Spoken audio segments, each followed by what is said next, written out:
हमने प्रश्नावली के शुरुआत में एक टॉपिक पढ़ा था द्विघाती सूत्र या श्रीधराचार्य सूत्र तो आए बोलो तो हां ठीक है।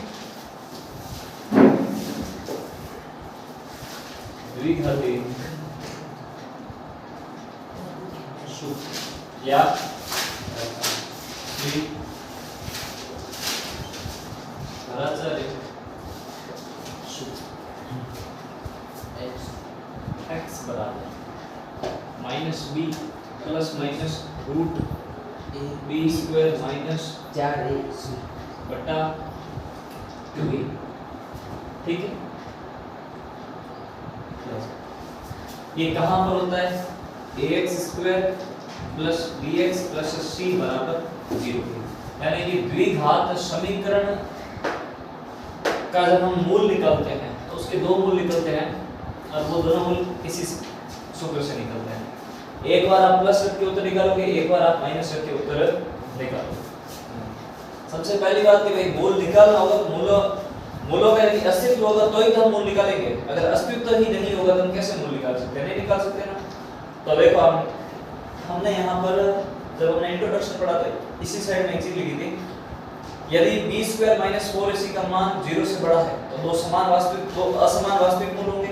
यदि b स्क्वायर माइनस 4ac बराबर 0 है समान वास्तविक मूल होंगे, और यदि b स्क्वायर माइनस 4ac 0 से छोटा है काल्पनिक मूल है। अब काल्पनिक है यानी कि उनका अस्तित्व इस बोर्ड पर हम नहीं लिखेंगे, यानी कि मूलों का अस्तित्व के लिए हम या जो विभक्ति कर जिसको आप बोलते हो मूलों के अस्तित्व के लिए हम विभक्ति कर निकालते हैं, और जो आपका b स्क्वायर माइनस 4ac है यही आपका विभक्ति कर है ठीक। b स्क्वायर माइनस 4ac यदि 0 से बड़ा है असमान वास्तविक मूल ठीक। b स्क्वायर माइनस 4ac बराबर है 0 दो समान वास्तविक मूल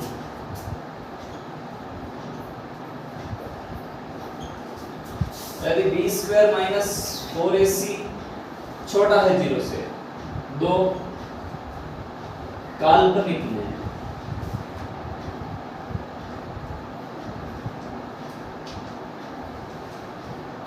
देखो मूलों का अस्तित्व सिर्फ इन दोनों कंडीशन में हमारे पास मूलों का अस्तित्व होगा, और इस कंडीशन में हमारे पास मूलों का अस्तित्व नहीं होगा ठीक है। ये अगर दो कंडीशन आ जाए तो हम मूल ज्ञात करेंगे, अगर ऐसी कंडीशन आए तो मूल ज्ञात नहीं करेंगे। ये तो हमने पूरा इंट्रोडक्शन में पढ़ लिया था ठीक है। कितने साल में आज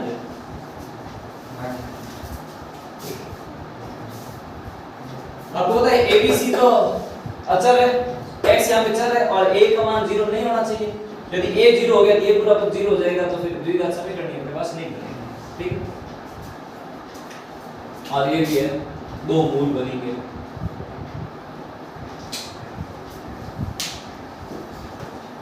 निम्न द्विघात समीकरणों के मूलों की प्रकृति ज्ञात कीजिए। यदि मूलों का अस्तित्व हो तो उन्हें ज्ञात कीजिए। सबसे पहला है 2x square minus 3x plus 5। प्रश्न क्रमांक पहले का पहला 2x square minus 3x plus 5 बराबर कितना है आपके पास 0। देखो भाई, और आपको पता है क्या द्विघात समीकरण होती कहती है ax square plus bx plus c बराबर क्या होता है 0। सबसे पहले तो इसकी तुलना करो, x स्क्वायर की गुणा में 2, a का मान कितना हो गया 2, b का मान हुआ माइनस का 1, c का मान कितना हुआ 5। सबसे पहला विभक्ति कर याद करना है ना, ये देखो विभक्ति कर क्या है b स्क्वायर माइनस 4ac। सबसे पहले तो इसको ज्ञात करेंगे भाई, उसने बोला कि मूलों की प्रकृति ज्ञात करो, तो सबसे पहला मूलों की प्रकृति ज्ञात करते हैं। आपको इतनी चीज बोली गई है कि गणित में जहां पर जैसा अगर सूत्र है वहां पर वैसी चीज रखो पहले b square minus 4ac, b की जगह कितना है -3।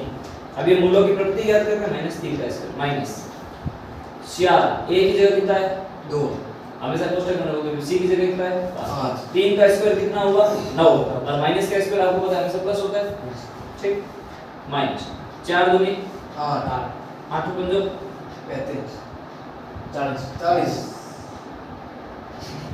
40 4 दूनी 8 8 पंजो 40 40 में से 9 गए यानी माइनस के 31।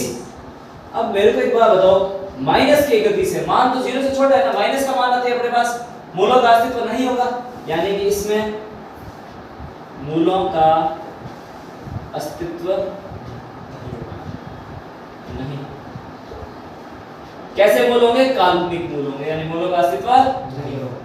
पहला सवाल होती कंप्लीट हो गया, कोई दिक्कत? -4√3 x + 4 = 0।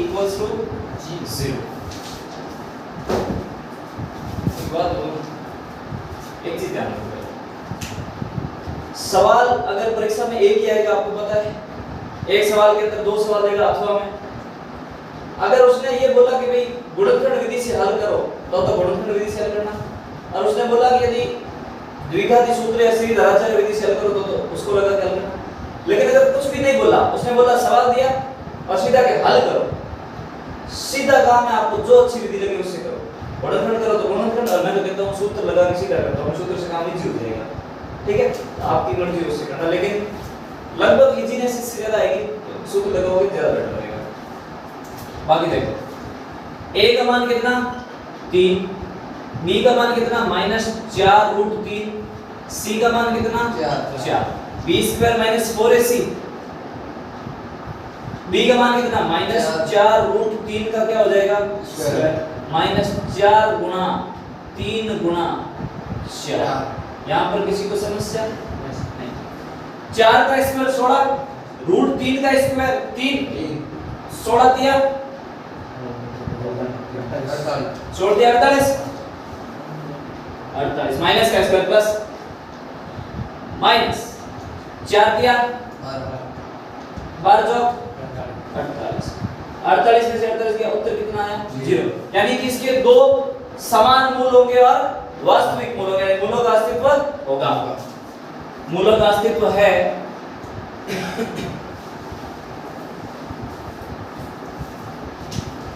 और 2 समान मूल है, कैसे मूल है? 2 समान। एक मिनट आना है, कॉपी मत बोलो।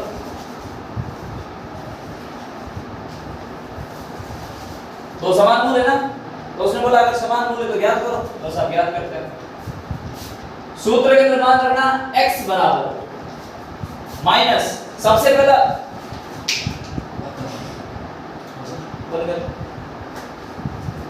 पहले तो सूत्र के अंदर जैसा वैसा रखो, और मान मैंने हमेशा बोला किस में रखोगे कोष्ठक में, भले कोई भी मानो। माइनस पहले लगाया मैंने, माइनस लगाया, फिर क्या लगाया कोष्ठक। अब b का मान कितना है -4√3, फिर क्या है प्लस माइनस। अब देखो भाई, रूट में b² - 4ac का मान आपके पास कितना आ जाएगा 0। भाई देखो ये b² - 4ac तो था ना, सेम तो है ना। अब मैं चाहे रूट में 0 लिखूं या फिर b² - 4ac का पूरा लिख देते, फिर उसको करते हैं रूट -4√3 का स्क्वायर -4 गुणा 3 गुणा 4 बटे a का मान आपके पास कितना है 3, ठीक है? x बराबर माइनस माइनस प्लस 4√3, चलो और बटे क्या पड़ा है 2 गुणा 3, यही पड़ा है। मैंने इसको गुणा किए ही नहीं, 2 का भाग 2 में कितनी बार 4 में कितनी बार 2 बार, यानी कि आपके पास उत्तर आ रहा है 2√3 बटा 3। अब देखो हालांकि अपना ये उत्तर सही, क्योंकि नीचे हर एक परिमेय संख्या है भाई, हर में क्या है परिमेय संख्या है, ऊपर हर अंश में अपरिमेय संख्या है।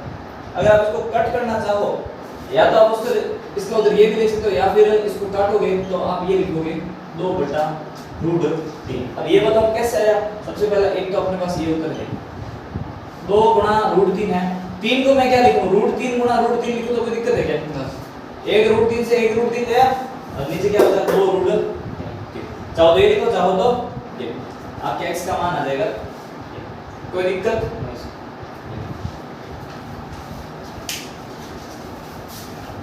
दो x square minus 6x plus 3 बराबर है 0। तो भाई सबसे पहला a का मान आपके पास कितना 2, b का मान कितना माइनस का 6 और c का मान कितना है 3। b square minus 4ac minus 6 का स्क्वायर माइनस 4 गुना 2 गुना 3, 6 का स्क्वायर हो गया 36, 4 दूनी 8, 8 दिया 24, 36 में से 24 गया कितना बचा 12। कितना बचा 12। यहां तक किसी को समस्या नहीं? अब देखो b स्क्वायर माइनस 4ac का मान कितना आया 12। बड़ा है यानी कि मूलों का अस्तित्व होगा, मूलों का अस्तित्व है और दो असमान मूल है। कैसे है? दो असमान मूल। देखो निकाले सबसे पहला x बराबर माइनस b की जगह कितना है माइनस का 6 प्लस माइनस रूट। एक बार हम वो लिखते हैं और फिर वापस मतलब एक बार उसी जगह पर सिर्फ मान रखेंगे और फिर इस b स्क्वायर माइनस 4ac का मान सीधा कितना रखेंगे 12। अब एग्जाम में आ जाएगा कि मूलों की प्रकृति का भाई ऐसा सीन नहीं देगा कि मूलों की प्रकृति है या नहीं है, सीधा आपको तो हल करना है। मान लो एक समीकरण आपके पास बना, आपके पास कोई कथन था उससे आपने समीकरण बनाया। अगर समीकरण बनाया इसका मतलब उत्तर तो निकलना है तो आप फिर आपको जो ये वाला प्रोसेस है ना कि आपको इसके अंदर इन स्टेप्स में करना है, इन वालों को आप छोड़ देना। आप चाहो तो कर भी सकते हो, ठीक है, कुछ सा नहीं है करने का सेंस नहीं, सीधा। अब देखो भाई माइनस 6 का स्क्वायर माइनस 4 गुणा 2 गुणा आपके पास कितना हो जाएगा 3 बट्टा 2 गुणा a का मान कितना है 2। यहाँ पर किसी को समस्या? अब देखो भाई x बराबर माइनस का माइनस से गुणा 6, माइनस का माइनस से प्लस और प्लस का 6 प्लस माइनस। इसकी जगह मैं कितना रखूंगा भाई इसका मान हमने कितना निकाला 12 बट्टे आपके पास क्या पड़ा है 2 दूनी 4। अब ध्यान से सुनो x बराबर 6 प्लस माइनस रूट 12 के अभाज्य गुणनफल करोगे 2 गुणा 2 गुणा 3 2 गुणा 2 गुणा 3 बट्टा 4। ध्यान दो आपको पता है कि वर्गमूल के अंदर मान लो कोई चीज जोड़े में हो तो वो जोड़ा बाहर निकल के एक संख्या आ जाती है, उस जोड़े में से एक संख्या कैसे निकल जाती है बाहर, जोड़ा खत्म हो जाता है और एक संख्या कहां आ जाती है बाहर। ठीक है, तो इसका मतलब क्या होगा x बराबर 6 प्लस माइनस 2 का जोड़ा है 2 को ले लिया बाहर, अब 2 का जोड़ा चला गया अंदर क्या बचा 3 बटा क्या पड़ा है 4। अब देखो ऊपर इधर 6 प्लस माइनस 2 गुणा रूट 3, इधर भी 2 कॉमन आ रहा है इधर भी 2 कॉमन आ रहा है। आप कॉमन लोगे जैसे आपने 2 कॉमन लिया अंदर बचा 6 का भाग 2 में कितनी बार 1 बार, सॉरी 6 में 2 का भाग कितनी बार 3 बार प्लस माइनस 2 से 2 गया क्या बचा रूट 3 बट्टे आपके पास क्या पड़ा है 4। 2 का भाग 2 में कितनी बार 1 बार, 4 में कितनी बार 2 बार। आपके पास फाइनल उत्तर आया वो आया 3 प्लस माइनस रूट 3 बट्टा 2। आप इसको एक बार प्लस करके उत्तर निकालोगे और एक बार माइनस, यानी एक बार होगा x बराबर 3 प्लस रूट 3 बटे 2, एक बार होगा 3 माइनस रूट 3 बटे 2। कोई समस्या?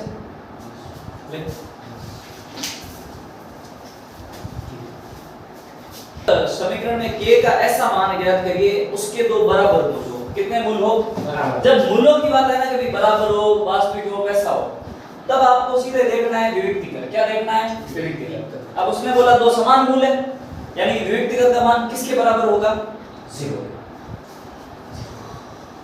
चलो सबसे पहला 2x² + kx + 3 बराबर 0। प्रश्न क्रमांक 2 पहला है 2x² + kx + 3 बराबर आपको कितना दिया है 0। लो मूल समान होने चाहिए यानी कि b² - 4ac का मान कितना होना चाहिए 0। ठीक है, अब देखो इसको मैं थोड़ा लिख देता हूं। a का मान कितना है 2, b का मान यहां पर कितना दिख रहा है आपको k, c का मान आपको कितना दिख रहा है 10, b k है b स्क्वायर माइनस 4ac बराबर कितना है 0, b स्क्वायर b का स्क्वायर यानी k स्क्वायर 4, a का मान कितना है 2, c का मान कितना है 3 बराबर क्या हो जाएगा 0, k स्क्वायर माइनस 4 दूनी 8 दिए 24 बराबर क्या होगा 0। अब ध्यान से सुनो, आपके पास द्विघात समीकरण थी, तब तो आपने भाई तीन चीजें थी यहाँ पे, तब तो आपने ना वो सूत्र लगाया। इधर देखो, इसमें भी तो देखो k स्क्वायर माइनस 24 बराबर 0 है।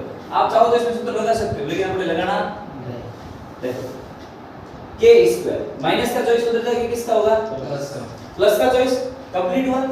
अब जब भी आप वर्गमूल निकालते हो, यानी इसका वर्गमूल निकालोगे तो k बराबर अंडर रूट 24 होगा कि नहीं होगा, होगा भाई। स्क्वायर हटा तो सामने क्या लगेगा रूट, और रूट लगेगा यानी कि संख्या किसमें होगी प्लस और माइनस में, यानी कि k बराबर प्लस माइनस अंडर रूट 24, यानी कि यहीं पे लिख दो ना, प्लस माइनस क्या हो जाएगा 24। अब ध्यान दो k equals to plus minus root 24 पे अभाज्य गुणनखंड करते हो तो क्या आता है प्लस 2 गुणा 2 गुणा 2 गुणा 3, यही आता है। 24 के अभाज्य गुणनखंड करते हो, 2 का भाग पहले दोगे फिर आएगा 12, फिर 2 का भाग दोगे कितना आएगा 6, फिर 2 का भाग दोगे कितना आएगा 3, फिर 3 का भाग दोगे कितना आएगा 1। ऐसा छोड़ो, मैंने बोला जोड़े को बाहर निकालना है, दो जोड़े को, ये एक जोड़ा निकला, इस जोड़े में से 2 कहां आ जाएगा बाहर, k बराबर प्लस माइनस 2 बाहर आ गया अंडर रूट। अब ये तो 2 चले गए, 2 गुणा 3 कितना हो गया 6, भाई समान जोड़ा थोड़ी है, अंदर ही बैठा रहेगा, 3 दूनी कितना हो गया 6, यानी k का मान आएगा एक बार आपके प्लस का 2 रूट 6 और एक बार किसका आएगा माइनस का 2 रूट 6। अतः k बराबर 2 रूट 6 और माइनस 2 रूट 6। कोई समस्या लिखो।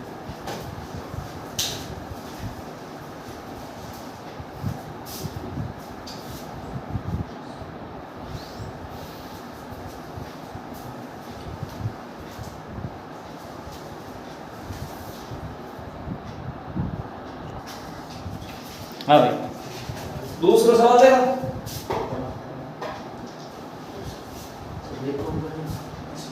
अब देखो भाई दूसरा सवाल थोड़ा सा, दूसरे का दूसरा kx गुणा x माइनस 2 प्लस 6 बराबर कितना है 0। देखो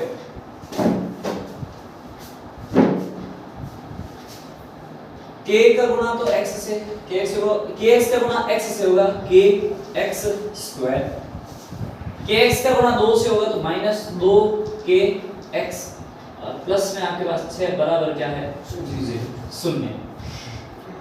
a का मान कितना k, b का मान कितना माइनस 2k, और c का मान कितना 6।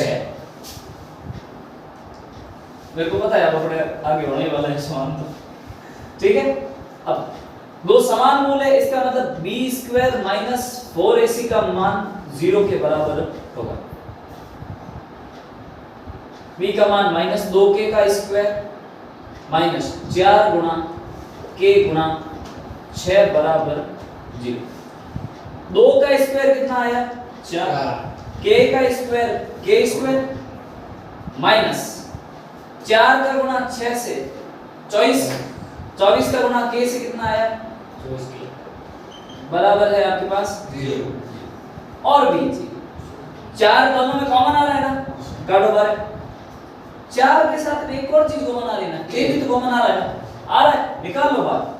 4 भी कॉमन आया, k भी कॉमन आया, 4 का भाग 4 में कितनी बार एक बार गयो, k का भाग k स्क्वायर में k बार, ठीक है। इधर k स्क्वायर था इधर k था माइनस 4 का भाग 24 में कितनी बार 6 बार, k से तो k चला गया, k का भाग k में एक बार चला गया, बराबर कितना होगा 0। यानी अब 4 के इधर गुणा में उधर जाके किस पे होगा भाग, k माइनस 6 बराबर क्या है 0। k का मान कितना आया 6। कोई समस्या नहीं।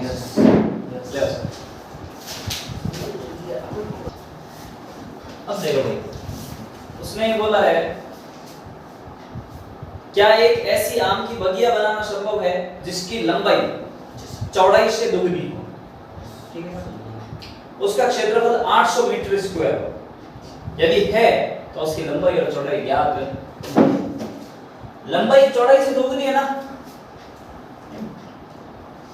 माना चौड़ाई बराबर कितना हो जाएगा x, चौड़ाई x हो जाएगी, लंबाई y तो ठीक है, y का मान किसके बराबर होगा, 2x के बराबर होगा, लंबाई चौड़ाई की दोगुनी है ना, तो मैं y की जगह सीधा 2x लिखूं तो कोई समस्या है क्या? नहीं सर। मतलब चौड़ाई को मैंने क्या कर दिया 2 गुना, अपने एक x में ही काम चलाना है ना, y को लाना है। और क्षेत्रफल आपके पास कितना है उसका 800 मीटर स्क्वायर है। अब मेरे को एक बात बताओ कि भाई आयत का क्षेत्रफल क्या होता है, लंबाई गुणा चौड़ाई बराबर क्या होता है क्षेत्रफल, यही होता है ना। लंबाई का मान कितना 2x गुणा चौड़ाई का मान कितना x, या इसको आप कोष्टक में लिखो तो कोई दिक्कत है क्या? क्षेत्रफल कितना 800, 2 इधर गुणा में उधर जाके किस में होगा, और x का x से गुणा क्या होगा x स्क्वायर, 800 में 2 का भाग दो कितना आया 400, यानी x स्क्वायर का मान आपके पास कितना आया 400। यदि x स्क्वायर का मान 400 है, इसका मतलब x का मान आपके पास कितना आएगा √400, √400, और √400 का मान वो भी प्लस माइनस किस में होगा प्लस माइनस, यानी कि x बराबर प्लस माइनस 20, प्लस माइनस क्या होगा 20। अब एक चीज बताओ, x का मान प्लस का भी 20 है और किसका भी 20 है माइनस, क्या दूरी या फिर अब लंबाई जिसको आप बोलते हो, चौड़ाई जिसको आप बोलते हो, कभी माइनस में होती है क्या? नहीं।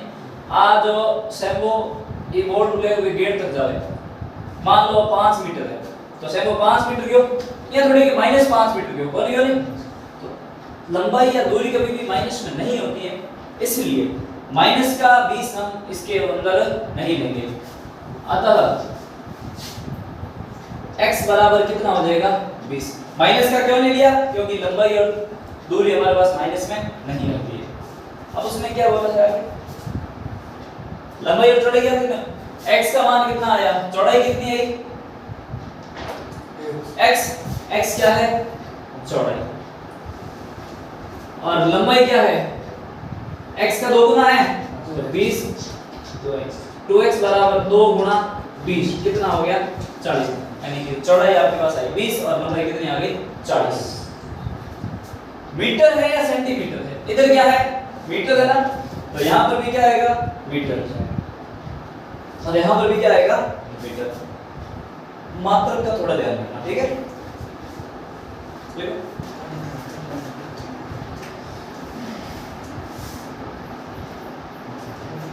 दो मित्रों की आयु का योग 20 है।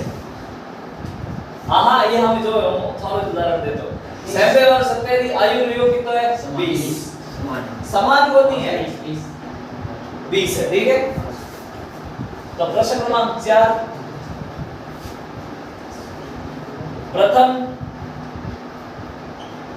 मित्र की आयु बराबर x। मेरे को बताओ इन दोनों की आयु का योग यदि 20 है, इसकी आयु यदि x है, तो इसकी क्या होगी 20 माइनस x, 20 माइनस x, तो द्वितीय मित्र की आयु क्या हो जाएगी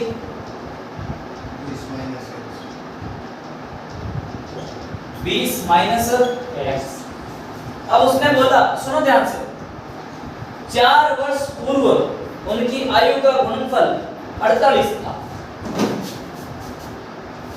4 वर्ष पूर्व आयु का गुणनफल कितना था 48। अब एक चीज बताओ, अभी तो ये इनकी वर्तमान आयु है, और ये इतना ये और लिख देना वर्तमान आयु। कैसी आयु है वर्तमान है, वर्तमान है, ठीक है।